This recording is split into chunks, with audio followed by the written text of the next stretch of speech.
नमस्कार, मी वैशाली. राज्यातील हवामानाबाबत हवामान अभ्यासक पंजाब डक यांनी एक महत्त्वाची माहिती दिली आहे. शेतकऱ्यांसाठी सतर्कतेचा इशारा जारी करण्यात आलाय. येत्या काळात राज्यात मान्सूनपूर्व पावसाचे 2 मोठे टप्पे येणार असून शेतकऱ्यांनी शेतीकामांचं नियोजन तातडीने उरकून घेण्याचं आवाहन त्यांनी केलंय. राज्यात 8, 9 आणि 10 मे या 3 दिवसांच्या दरम्यान मान्सूनपूर्व अवकाळी पावसाचा पहिला टप्पा पाहायला मिळेल.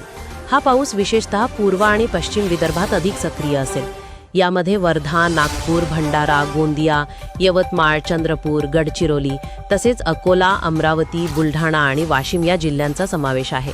विदर्भासोबतच मराठवाड्यातील नांदेड, हिंगोली, लातूर, बीड, धाराशिव आणि जालना या जिल्ह्यांच्या काही भागात तसंच सोलापूर आणि कोल्हापूरच्या सीमालगतच्या परिसरातही या काळात पावसाची हजेरी लागेल.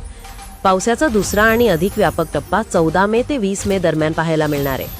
हा पाऊस अगदी पावसाळ्यासारखा जोरदार असेल आणि त्याची व्याप्ती मोठी असेल. यंदाच्या मान्सूनबद्दल आनंदाची बातमी देताना पंजाब डक यांनी सांगितलंय की 2026चा मान्सून महाराष्ट्रात वेळेवर दस्तक देणार आहे. 7 जूनच्या आसपास मान्सून राज्यात दाखल होईल आणि तो पिकाला हवा तसाच पडणार आहे. सध्या पावसाळ्याला केवळ 35 दिवस शिल्लक आहेत, त्यामुळे मशागतीची उर्वरित सर्व कामं वेळेत पूर्ण करून घ्यावीत.